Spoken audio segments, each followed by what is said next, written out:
Well, good morning, good afternoon, and good evening. It depends on where you're joining us from.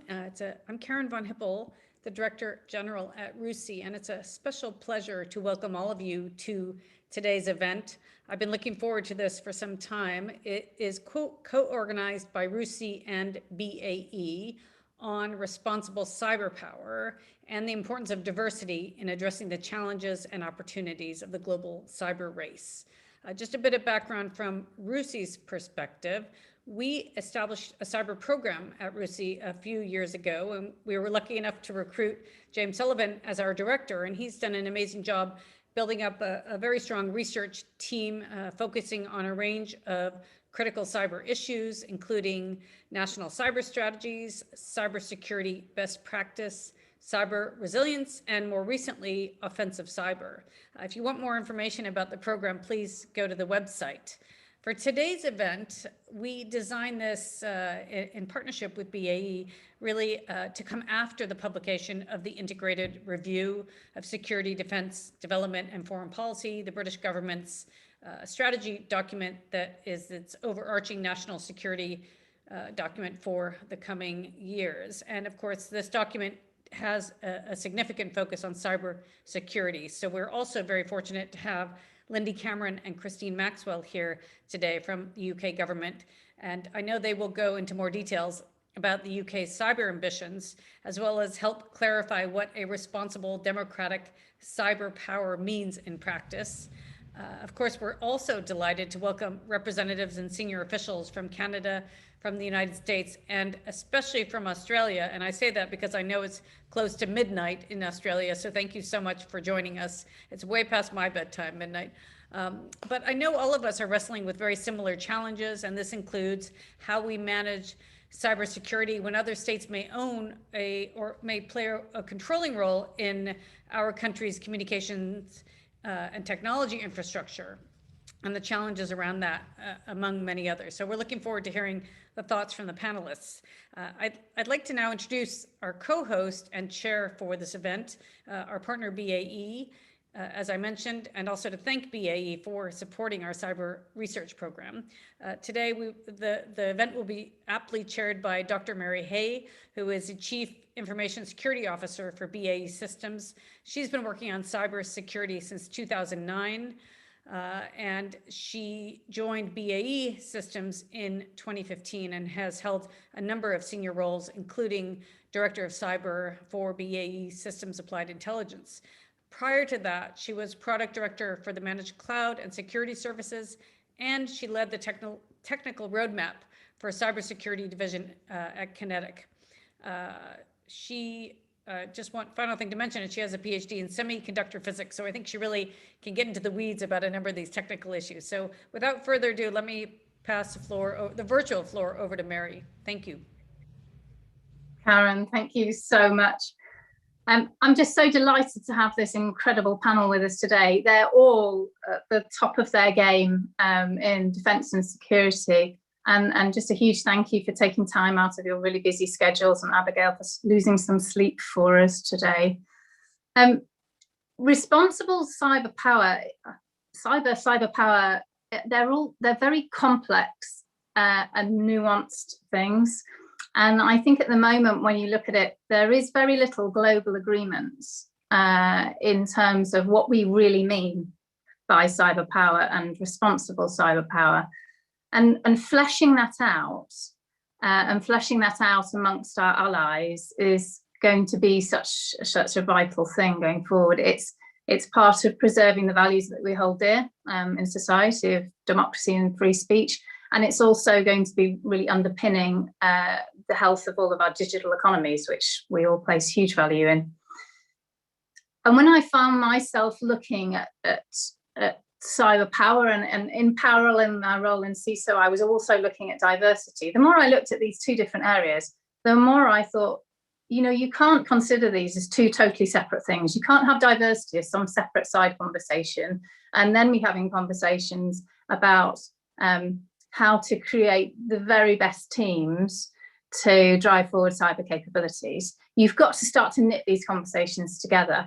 And that's why I was so keen to be able to have a discussion not just about responsible cyber power in isolation, not just diversity in isolation, but bring these two things together and go, well, given this is such a big topic, given it's such a big challenge, we need the strongest team, and the strongest team is always the most diverse team. It just so happens that today, the panel that we've got, the best people that we've pulled across government and security are all women. And I love that. I love that we're able to shine a light on these role models that we've got here today, as well as have what I hope is going to be a really fascinating discussion. So I'd like to now invite Lindsay, if I could start with you, if you'd like to give a little bit of an introduction into yourself and give us some of your background. Great, thank you so much. My name is Lindsay Cameron. I am the CEO of the National Cybersecurity Centre. I'm the second one we've had. I've been in the job for 6 months now. Before that, I've spent a sort of 20-year civil service career in a sort of very broadly defined national security field, but working in international development, in our Foreign and Commonwealth Office, and also with our Cabinet Office over time, and very closely with our military, particularly in operations in Iraq and Afghanistan. So I'm delighted to be here. I'm really delighted to be on such a fantastic panel, as you say, of amazing female leaders. I only wish we could all have met in person, but COVID has prevented that so far. Lovely. Thank you, Lindsay. Abigail, would you like to introduce yourself? Yeah, good morning, good day, and good night for me. Thanks for having me. Great to be with you. I just want to acknowledge and celebrate too that we've managed, not on purpose, but just by coincidence, to have an all-female panel. It's important to celebrate moments like that happen, I think, and acknowledge them, because they've been a long time coming. And I spend a lot of time in forums with CISOs where I'm the only female in the room. So this is great. I'm the head of the Australian Cybersecurity Centre. It's a centre which sits within our Australian Signals Directorate, so the equivalent of GCHQ and the ACSC. And I say this without, I hope I don't cause Lindy any disrespect, but we're the greatest equivalent to the NCSC on a sort of comparison of scope and jurisdiction. I'm the third head of the Australian Cybersecurity Centre. It's been open since 2018, and I've been in the role for 12 months. I've spent my entire career in national security. I started in the Royal Australian Navy, but I've moved through various government departments, including I had the pleasure of 3 years in London working out of Fleet Street there in the High Commission. I miss it terribly, and I thought one good thing of having this job might be I might be able to visit again, but sometime soon, Lindy. Wonderful. Thank you, Abigail. Shelley, can I turn to you? Yes, good morning, everyone. Thank you so much for inviting me to this panel. It is a real honor to be here today to talk with all of you. I've been the chief of the Communications Security Establishment in Canada since 2018. The Communications Security Establishment is the analog to GCHQ and the other cryptologic agencies in the Five Eyes countries. And like Abigail, we also have the Canadian Centre for Cybersecurity within the CSE remit. So it is another strong analog among the Five Eyes partners. I have been, though, at CSE for 32 years, and I started out as a girl analyst in our foreign intelligence branch and have had a wide set of roles across the organization and some obligatory secondments to the central agencies and in particular the cabinet offices and our Privy Council, also in the fields of national security. So I'm very happy to be with you here today and to participate in this session. Wonderful, thank you, Shelley. And Christine, would you like to introduce yourself? Of course. So hello everyone, I'm Christine Maxwell. So I'm the Director of Cyber Defence at the UK Ministry of Defence, where I have worked for the last 2 years. And prior to that, so I guess I've got a different sort of background, entirely from the private sector. So I've worked in consulting, worked in banking, worked in oil and gas prior to joining the MOD. So my role's all about defensive cyber, and I'm sure I'll talk a bit more about that later. So thanks, Mary. Fantastic, thank you, Christine.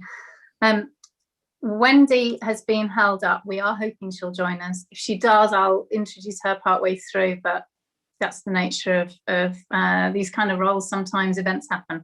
So let's get into a bit of the discussion now. And audience, if you would like to post questions through the discussion, that's fine. You can use the Q&A function. We will pick them all up at the end in a Q&A session that I'll coordinate at the end.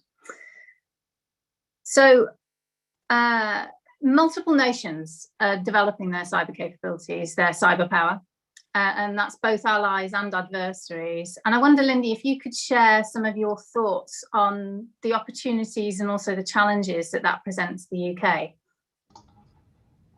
Fantastic, Mary. Thank you very much indeed. So the UK is a really strong position in cybersecurity. I think we've come an awfully long way in the last 5 years. We had this vision 5 years ago of combining secret intelligence and industry insight to create the National Cybersecurity Centre, which is both a part of our global, of our GCHQ, our intelligence agency, but it also deals really directly with citizens, businesses, and a wide range of organisations, very diverse organisations, to help to try and bring those two sets of insight together. So I think we're really proud of what we've achieved and of how we've done it. We've taken a really whole of nation approach to cybersecurity. You know, we've got this fantastic National Technical Authority, but I think we can't be complacent. There's no doubt that the threat is changing, and I'll talk in a moment about ransomware in particular. The technology is changing, so the attack surface is increasing as we all use more internet-connected devices, and indeed as some of the capability becomes more commoditized. And the context is changing. I mean, what we've seen in the last year is entire nations working at home, working remotely, working digitally in a way we never expected to see. And that has created a different context, both for those who would wish to do us harm as well as for all of us as citizens. So for example, an increasing number of phishing attacks using COVID as a lure, and people using that insight to try and take advantage. So we're good, but we can't be complacent. We've got a changing context that we're operating in, and I think that we've seen also with some of the recent high-profile events that we've called out that is true. I think in particular, when I look at the threat, I would see some of the recent global cyber incidents like SolarWinds and Microsoft Exchange, which show how real some of the vulnerabilities actually are and how scalable they can be. And we offer great advice to people on that. I see ransomware in particular. So the theft of serious data, and also the lingering threat of whether or not to bluntly pay off criminals to access your own data. So that's the kind of thing organizations really worry about. And again, we've seen a spate of those kinds of attacks in the education sector, and we've published advice on how to mitigate that. And of course, we see the enduring threat from hostile states, and we will continue to defend against those national vulnerabilities and call out hostile actions, as again we have recently with our Five Eyes partners and others. So I think there are a number of threats, but there are also huge opportunities. There's no doubt that, as I think we laid out in the integrated review recently, great cybersecurity is an opportunity for the UK to derive huge benefit from being at the forefront of connectivity and of digital technology. We want to continue to grow the science and technology sector in the UK in particular, as we've envisaged, but we want to have a resilient economy and society that can take the best of what new technology offers us, but to do so confidently and knowing that it's able to withstand disruption and see the economic gain from that. And I think as we recover from COVID, that's going to be particularly important. We don't want criminal gangs to be the winners from this. We want citizens and businesses to take the opportunities. We want critical national infrastructure and public sector to be well protected. And then I think finally, what we also want to see is a society in which cyber skills become the norm. I've said that I think this needs to be the kind of conversation in the boardroom that's just like discussing financial risk. It's not scary and technical, it's completely normal. For citizens, I want to be able to see cyber skills as something that kids grow up thinking is just like wiring a plug. It's the kind of thing that you need to learn, but it's really useful to be able to do. So we're putting effort into that, and in particular, we're putting effort into making sure that future, that industry is a diverse one. I've just presented the prize on Monday to the school that won our Cyber First Girls competition, which is one of the ways we try to encourage more girls into cyber as an industry in the future. And I'd like to see that increasingly the case, not just for the whole cybersecurity industry, but also actually for the national security part of that as a whole. Thank you. Wonderful. Thank you, Lindy. Shelley, I wonder if you'd like to share the Canadian perspective. Thanks, Mary. And I agree with everything that Lindy has said. It's very clear that as like-minded, we see the threat in a very similar way, and we have many of the same challenges, but we also see them as drivers for opportunities and for change. So I think that's quite exciting. As Lindy described it, the connections amongst some of these issues really present cyber as a national risk, and it's also something that needs to be a whole of society concern. So we've really, amongst at least the people in this room and much more broadly, have taken the opportunity already to share information and to alert each other when we see incidents in each other's jurisdictions. But we also don't want to be just the security and intelligence regime that talks about things. So we have really been taking, as Lindy said, the classified elements of our work and marrying that up with industry information and other insights, and making sure that we can equip our governments, our businesses, our citizens with the kind of information that they can use, and tools as well sometimes that they can use to help protect their systems, their information, their business property, intellectual property from a wide range of threat actors in a really threat agnostic kind of way. But there's still a lot more opportunity to seize out there. There's a lot more we can do to try and bake in security into technical solutions and into our IT and business processes, and to incentivize that kind of embrace of cybersecurity standards, baseline standards, best practices, especially small and medium businesses, because as Lindy mentioned from the ransomware perspective, I think that's where we're really seeing some uptake and risk. I agree, we also need to incubate more talent, especially among women and underrepresented groups. So we've taken in Canada a fairly strong approach in working with groups like Hacker Gal and Black Boys Code and local schools. And I think this is an incredibly important investment in creating that enhanced pool of talent out there. We've also had some success here in working with the private sector to reduce exposure to known malicious or fraudulent domains, and really trying to remove the risk from some of our citizens as they engage and use the internet. We're also working on ways to spoof, or to reduce the opportunities to spoof legitimate domains that the public has come to rely on. And finally, I'd say public awareness campaigns are a real growth industry.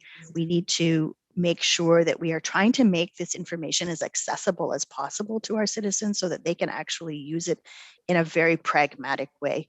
And in the end, hoping that we will have millions and millions of frontline defenders at the grassroots citizen level. And that's always going to be a great way to raise the cybersecurity bar for our individual countries. Wonderful, thank you, Shirley.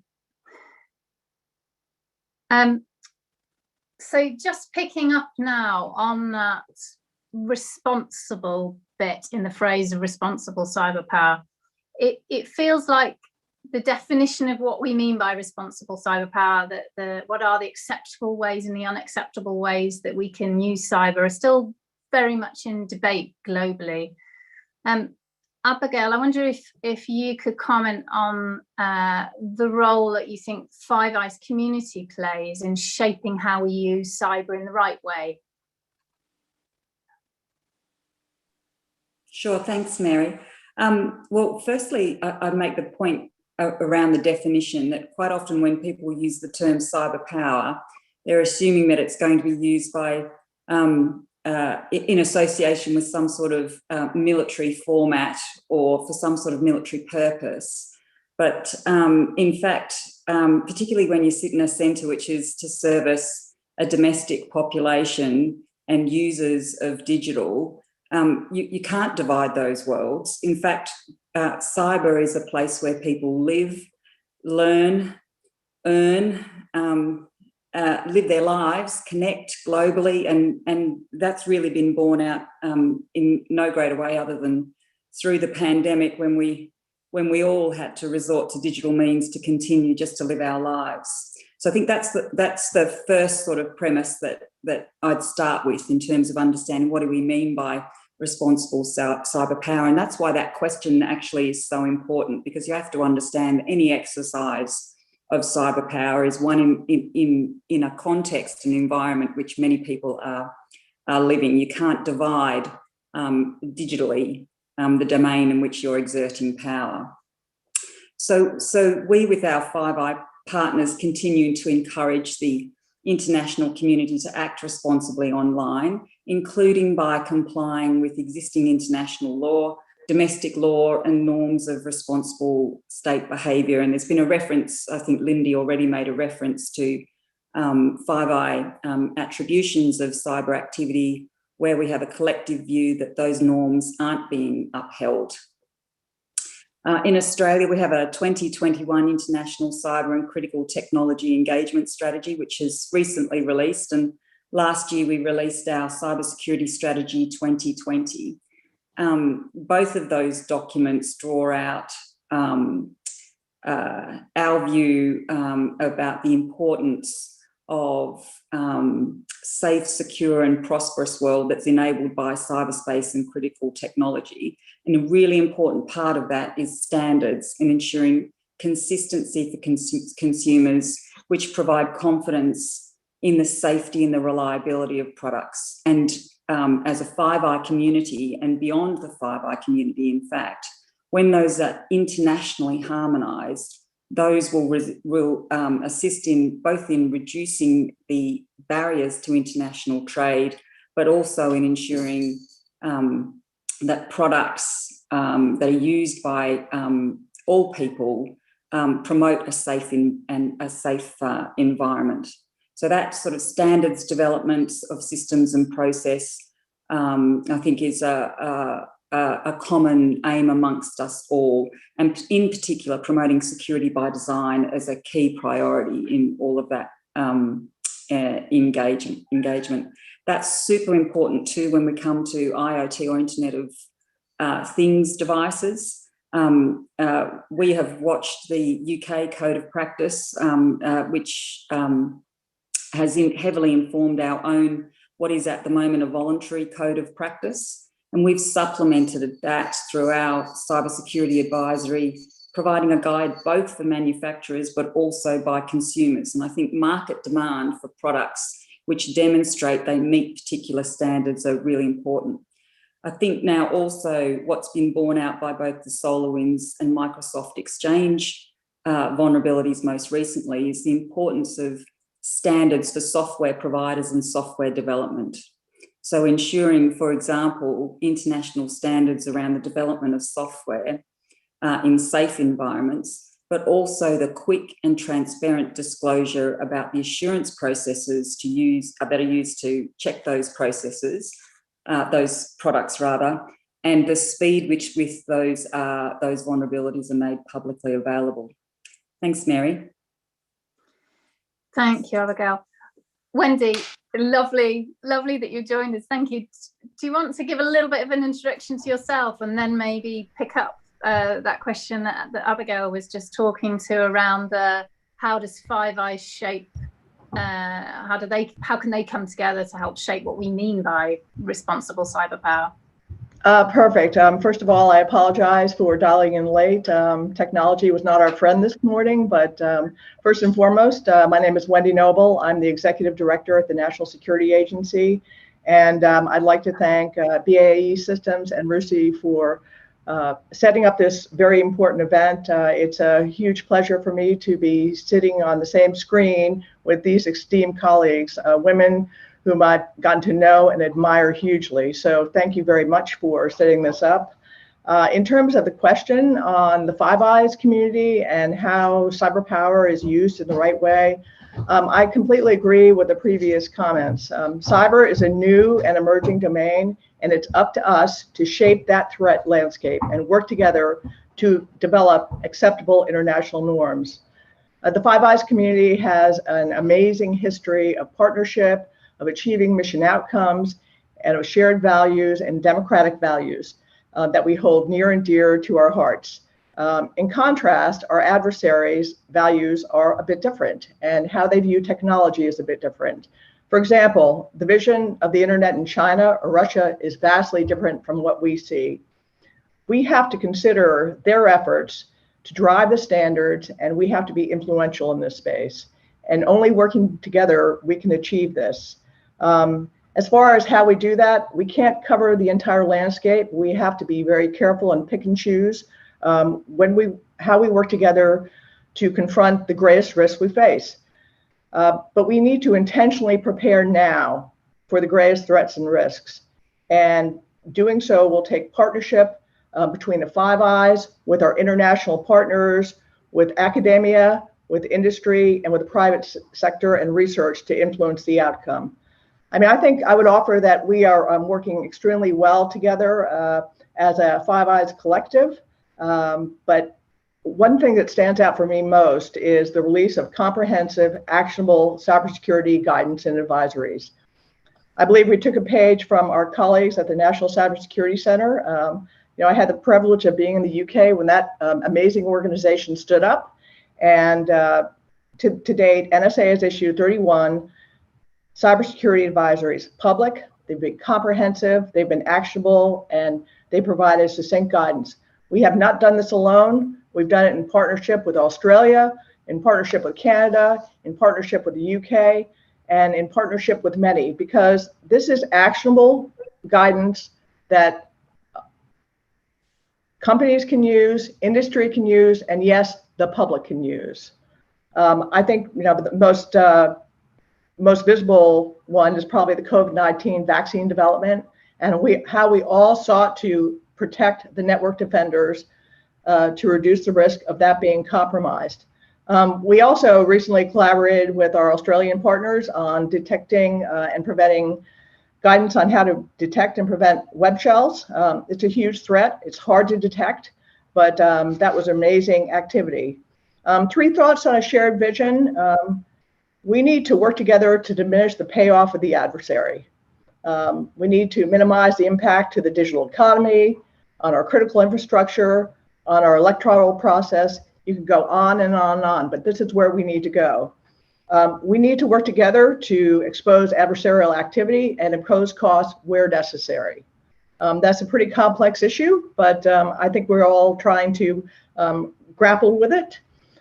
And mostly, I think we need to work together to uphold the ideals of a free society, protecting civil liberties and privacy while accomplishing our national security missions. So with that, I'll hand it over to others who might want to comment. I just wanted to add a little addition into it all. I can't agree more. And I think the Five Eyes community does work well together, and it's an area that we probably can never do enough of. And it's about prioritizing what we really, parts of the development of cyber power that we want to focus on, and actually carve out the time and do it more and more, because otherwise we're all tackling the same issues. So we've got new threats, new issues, new approaches that we need to take to cyber defense, for example. And why are we doubling up when actually we should be sharing more? So I think it's, as we say, we need to do as most as we can to defeat the adversary, and we can never do enough. Brilliant. I think, Christine, I'd just like to carry that on now. So let's start to weave in that diversity bit into the debate. How important do you think that the diversity of the voices that are in the debate, the voices that are in the discussions together in shaping cyber power is? It has to be important, doesn't it? Like, who would have ever thought they would come to a presentation on with leaders who were shaping cyber power, and it would look like this, in terms of what you've put together here. So, I think that's amazing. But part of it, and someone's already used the word role models, and, in order to build that cyber power and to grow our industry, grow our skills, all of those aspects, we need those role models to get the maximum amount of and the right people into the industry. So I think that changing the image of cyber is a real key part of it, because I'm sure most people, if you ask them, what does someone who works in cybersecurity look like? They probably say it's a man with a technical background in terms of being what that is. So we need to broaden the diverse groups that are involved. So, and it's not all about that that military aspect, and I have that issue about, you know, the glamour of building offensive cyber capability. Actually, it's way broader than that. So, you know, I even look at myself and I go, you know, as I said 2 years ago, I would never, ever have thought I worked in defence. But bringing my non-military and my industry experience actually has been hugely valuable to question why things are the way that they are, do things in a different way. And, you know, now in terms of job satisfaction, you know, I'm deeply proud of the role that I've got now and never ever thought that I would be there. And I just want to add one more thing, if I can, in terms of, you know, and part of that, I think, in diversity is about mentoring and support that we can give each other and other, you know, other underrepresented groups. Because, you know, I, for one, you know, I remember sitting saying one day, I'd really like to work for the MOD, but I'll never get a job in the MOD. And somebody challenged me and said, well, you know someone there, why don't you phone them and ask? And that's exactly what I did. And, you know, I would never have done that because, you know, I would have waited for a job advert and a recruitment consultant. And we need to do more support and push people forward into roles. So, because who knows, what does a cybersecurity professional look like? All shapes and sizes and colours and race and all the rest of it. So, you know, I just think it's hugely important for the future, Mary. Brilliant. Lindsay, I know you've got, you know, lots of work into STEM and into diversity and NCSE. Would you like to share a little bit of that with us? Thanks, Mary, but also just a huge shout out to Christine, who's doing some fantastic work at the Ministry of Defence, and she is absolutely bringing a perspective that I think is really helping them to really sort of tackle future challenges. So, I mean, you know, so like Christine, I come to cybersecurity not from having a deep background in it, but actually from a background that has been looking at some of the biggest global challenges we have, thinking about actually how the poorest and potentially most excluded in society are brought into the potential success we have in global growth. So I completely agree that actually bringing diverse perspectives to this is really helpful. But I think, you know, diversity is really critical to our national security. I mean, in GCHQ, for example, you know, we released some fantastic media stuff today on how neurodiversity and in particular dyslexia actually can help analysts see problems differently and bring insights that others can't bring. I think we've done brilliantly on that neurodiversity that helps with complex problem solving.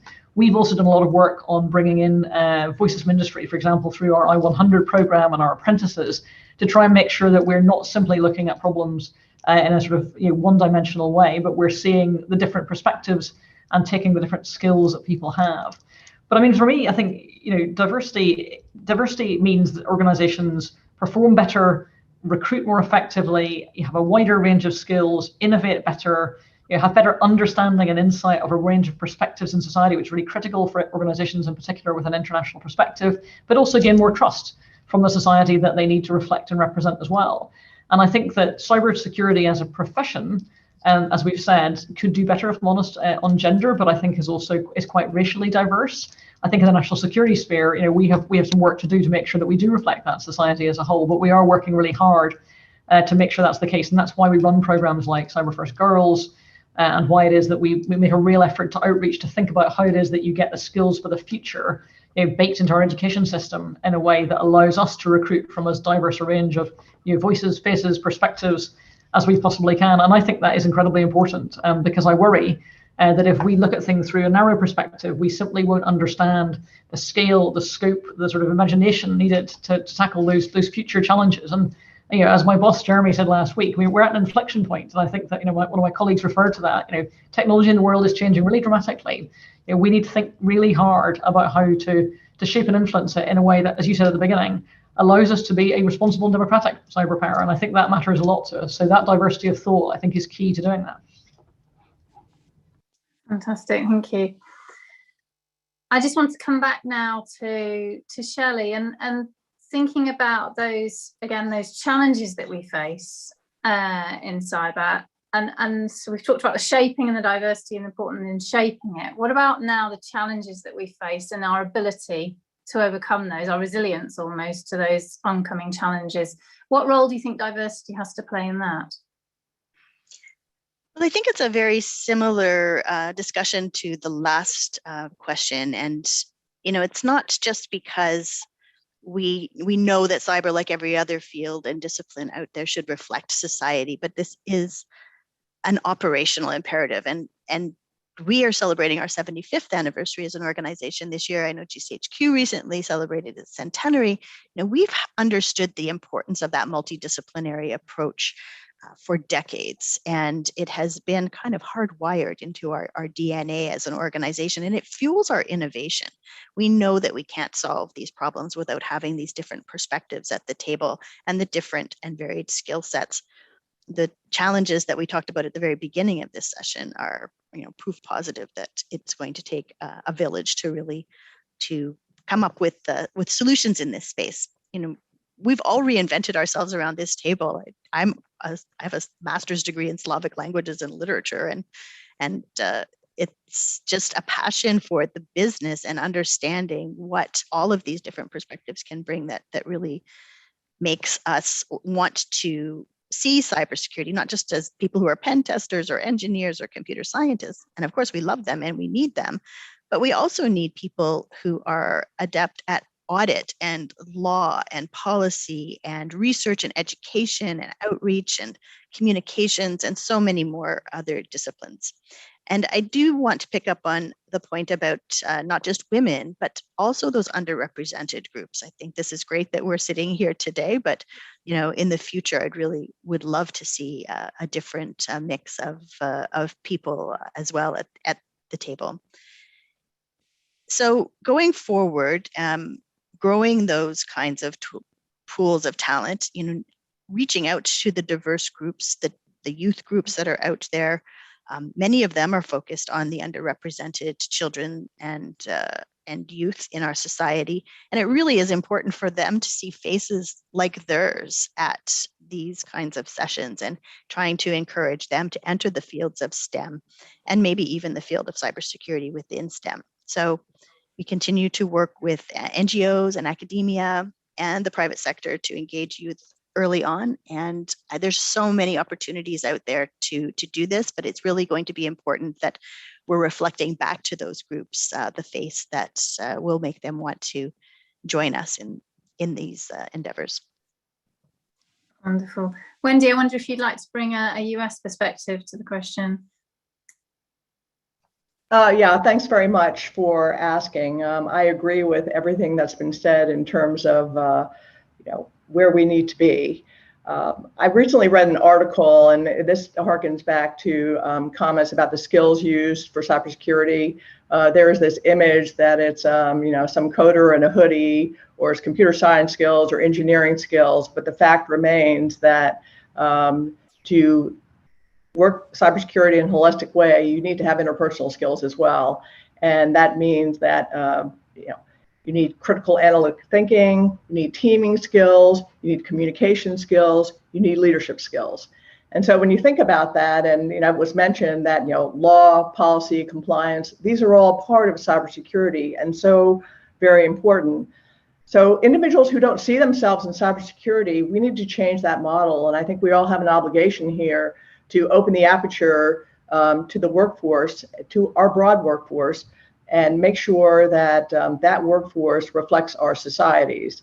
I think I'd say, first and foremost, cybersecurity is about people.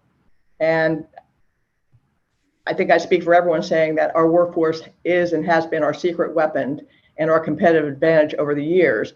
But to maximize that strength, to maximize that talent, we need to value diverse perspectives, empower our workforce to contribute to their full potential, and make sure that we have the freedoms to have a level playing field. So I think about this in pretty much 4 dimensions. 1, cybersecurity is about people. 2, complex problems require diverse perspectives. 3, diverse adversaries require diverse defenders. And 4th, diverse perspectives are key to innovation. And that was already mentioned. I think the bottom line is our workforce should reflect the diversity of the world in which we live and the world we're trying to impact. Any other thoughts out there? I'll open it up to Abigail now to think about that role of diversity on the opportunities, because it's easy for us to talk about, almost the fear side of cyber, the negative bit of it, of what can hit us. And we have already discussed today, actually, there's a huge opportunity there for us. Abigail, in terms of making the most of that opportunity, how do you think diversity fits into that piece? Well, I think, Mary, it's the opposite side to the coin that Wendy just described. I think about diversity and its utility in the context of trying to lead our nation's mission to be the safest place to connect online, and that cyber defensive mission. And as Wendy has eloquently put, that takes a pooling of efforts. It takes highly specialised technical people and analysts to actually identify the vulnerabilities and the exploits, and to set out the manner in which they most effectively might be prevented.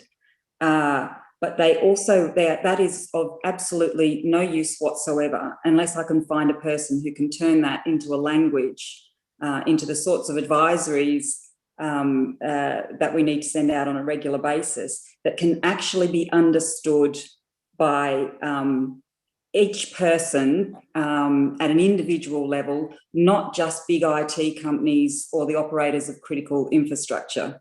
Because as all of us in the defensive side of the business understand, it only takes one little hole and the best, or one person to click on a link, and the best cybersecurity defences will be exploited.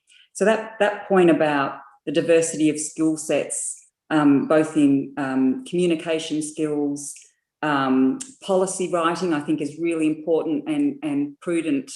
To your first question and the sort of overwhelming thesis of this discussion, or the question that you've posed about the responsible use of cyber or cyber power, that is ultimately a policy question. Unless you have people who understand legal frameworks and the impact of policy, both socially as well as technically, then you won't get the right outcomes.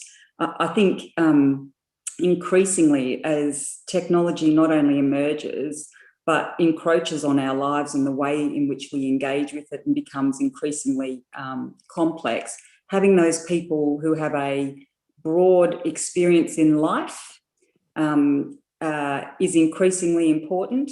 I've found people actually who've transitioned partway through careers, hairdressers, for example, have been fabulous members of staff, perhaps because they're great listeners and great observers. So yeah, hugely important. But I think no better put than Wendy, except that you're just looking at exploiting the utility of that diversity from the opposite angle of the problem. Thank you. Christine, would you like to share your perspective? You've worked, as you said, you've worked in industry and you've worked in MOD. So, you know, those opportunities for diversity that you've seen in previous life and now in MOD. Can you share a bit of that with us? Yeah, absolutely. And I think, you know, talent is everywhere and it's across the whole population. And why in cyber do we only look at one part of that population? So we absolutely need to be broader, because we need to make a more secure world that we all live in, and you know it's critical. I think it's also the right thing to do, sort of ethically, morally, because if you look at what people want when they go to work, they want to do interesting work, they want to solve problems, they want to work with good people, have a good manager, you know, all those things, and actually what's important to people. And you know, I think if we, you know, we've not mentioned the word inclusion to go with the diversity piece, but, you know, inclusion will bring diversity as well, I truly believe. But actually, if we have, makes us better employers, we have employee engagement, generally means people work harder and they're happier, and therefore they'll solve the cyber problems that we have that face us. So, we just can't underestimate. There is a huge opportunity in front of us if we can get this stuff right, I think, and it is just so critical. Fantastic. Before I close up the questions, I'm just going to invite the panel if there's anyone else that would like to throw in any more thoughts or ideas before we move into questions. I will move into questions then. There are lots coming in. So the first one I'm going to pick out is connected to what a couple of you were saying, actually. And Abigail, I loved your point about the hairdressers, bringing them in and being brilliant at listening and engaging. What sort of programs are out there to bring people into cyber as a second career, and similar sort of thing? What programs, platforms are there to bring in the diverse groups and encourage those in? Abigail, I wonder if I could ask you first, and then I'm going to throw it out to the panel. Thanks, Mary. Well, I'm going to probably start by being a bit frank.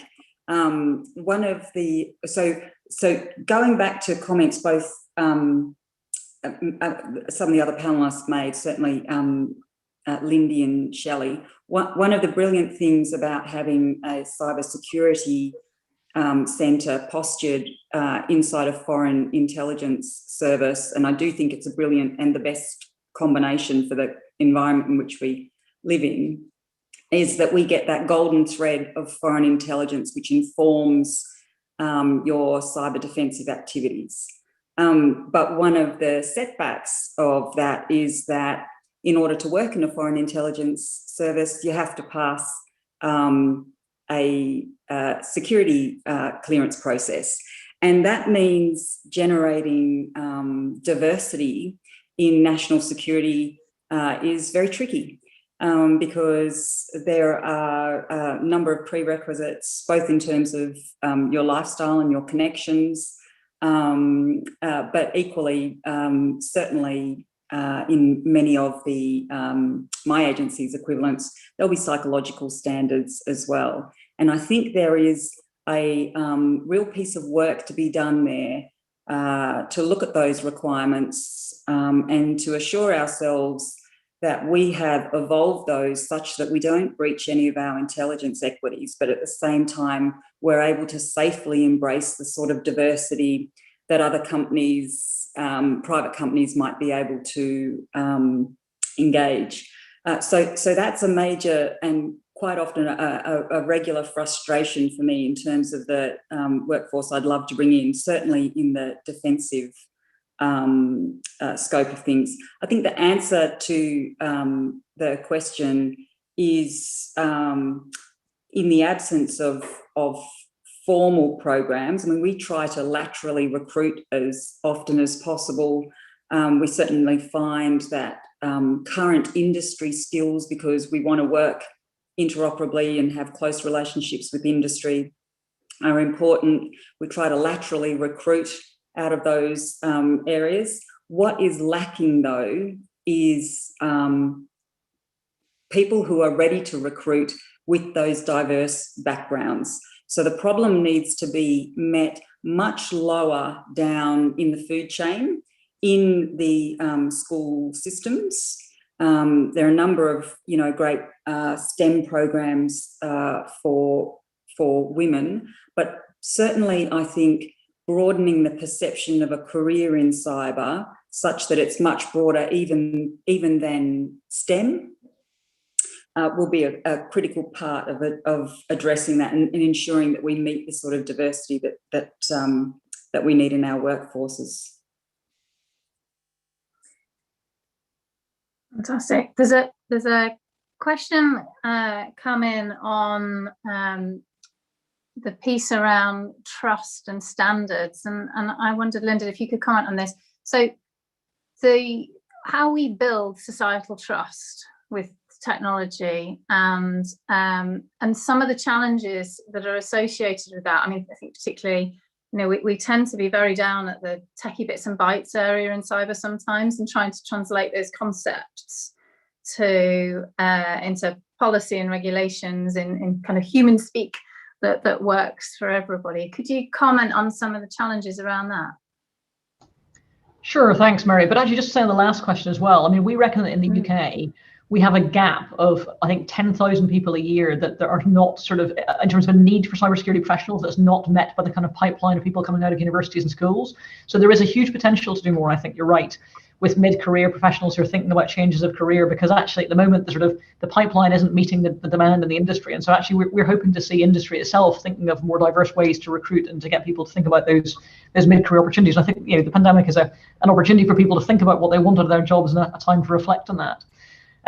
So just on that issue of trust and standards, I mean, we've done a lot to help think about how technology works for people. So you'll have seen us out there, giving advice to people on how to set a memorable password. 3 random words that you can remember, as opposed to some jumble of letters and numbers that you've no hope but to write down. Using your browser to save it. So we are really keen on technology that works for real humans with their real fallibilities and behaviors, as opposed to technology that only works if you're some sort of super competent professional. And I think it is really important that technology increasingly is designed to make sure that it works for people safely by default, and that's built into it from the start.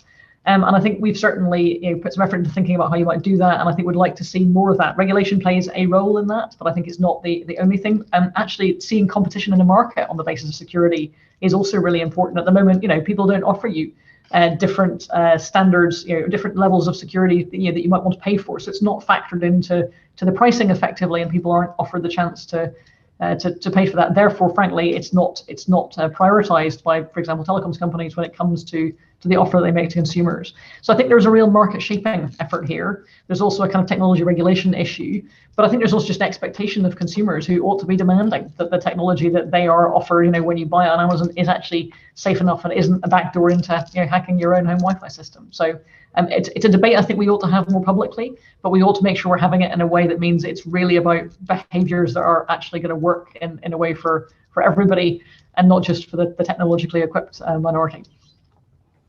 Thank you, Lindsay.